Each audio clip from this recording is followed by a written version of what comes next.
હાર્દિક સ્વાગત છે। આજના મુખ્ય સમાચાર પર એક નજર। વડોદરા શહેરના કારેલીબાગ વિસ્તારના વોર્ડ નંબર 3ના ભાજપ કોઓપરેટર છાયાબેન ખરાદિયાએ 240 સીટમાં આટલો જ યુદ્ધ જોવા મળે, આખું જોવું હોય તો 400 સીટ આપવી પડે તેવા લખાણ સાથેની પોસ્ટ ફેસબુક પર મૂકતા વિવાદ સર્જ્યો હતો। એટલે એનું બી આપણે નામનું મુજબ ઓરલી કરી દેવાનું, બરાબર છે। આમાં આપણે નથી કર્યો પણ એ નોંધ પાડી દીધી, બધી નોંધ કરી રાખી ઉપર કમિશનર સાહેબને આપી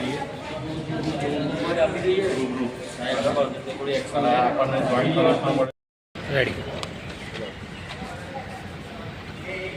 બાપુ, આજે શેના માટે આવેદનપત્ર આપવા આવ્યા? આજનો વિષય એવો છે, ગાળા નીચે કૂતરું ચાલે, આખું ગાળું મેં ખેંચ્યું જેવી માનસિકતા ધરાવનાર અમુક ભાજપના મોદીજીના ઝંડા નીચે ચૂંટાવનાર પ્રતિનિધિઓ દ્વારા દર વખતે ભૂલ અને ગુસ્તાખી કરવામાં આવે છે અને એમની ભૂલો ઇગ્નોર કરવામાં આવે છે। પણ આ ભૂલ એવી છે, આ ભૂલ રાષ્ટ્ર વિરોધી ભૂલ કહેવાય, કારણ કે છેલ્લા 22 તારીખ પછી જે ભારતને જે યુદ્ધના સંકટમાંથી આપણે નીકળ્યા છે અને એમાં પણ આપણને સરપ્રાઈઝ મળી, જે રીતે યુદ્ધ વિરામ થયો ત્યાર પછી સમગ્ર ભારતની પ્રજા આશ્ચર્યચકિત છે, આઘાતમાં છે। અને એવા સમયે જ્યારે પ્રજા અપેક્ષા રાખતી હોય કે સરકાર તરફથી આપણને યોગ્ય કોઈ સ્ટેટમેન્ટ આવે, અને એવા સમય દરમિયાન અહીંના એક 3 નંબરના કોર્પોરેટર છાયાબેન ખરાદી દ્વારા પોસ્ટ મૂકવામાં આવી કે 240માં તો આટલું જ જોવા મળે, 400 સીટ પૂરી આપી હોત તો આખું યુદ્ધ તમને જોવા મળત।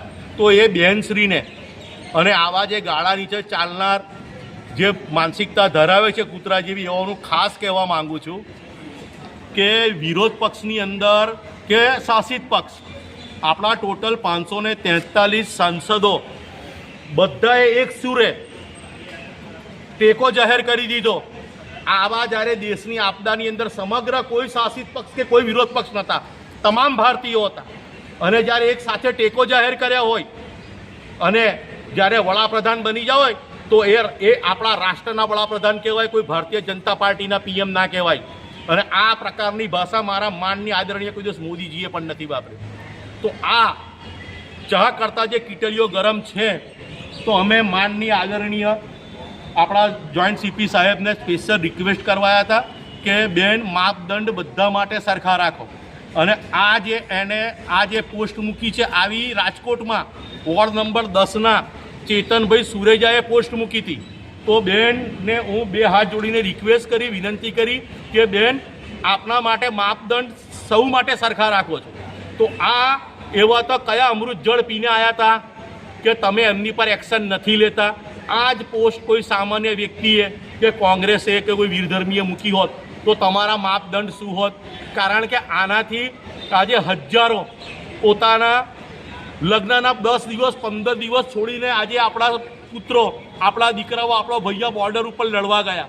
આજે લાખો સૈનિકો આજે દેશની સુરક્ષા માટે જ્યારે દિવસ રાત તૈનાત થતા હોય તો એમનું મનોબળ તોડવા માટેની આ પોસ્ટ હતી। કારણ કે ત્યાં ગાડી કોઈ ભાજપનો કે કોંગ્રેસનો ખેસ પહેરીને બોર્ડર ઉપર નથી જતું, ત્યાં ભારતનો સૈનિક જાય છે।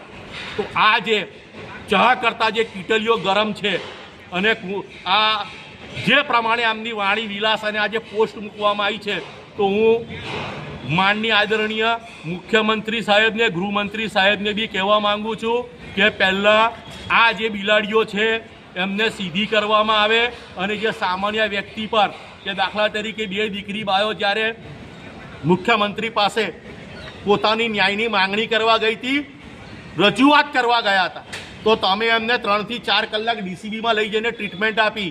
તો આમને પણ તમે ટ્રીટમેન્ટ આપો। આ તો ઓરિજિનલ પોસ્ટ મૂકનાર અને આપણી પ્રજા અને આપણા સૈન્યનું મનોબળ તોડવા માટેનું કૃત્ય છે, આ સાખી ના લેવાય। અને હું તો ભારતીય જનતા પાર્ટીની અંદર જો ખાનદાની હોય તો આઓને તૈયારીમાં સસ્પેન્ડ કરો, તો અમે માનીએ કે મારી Bharatiya Janata party powerful party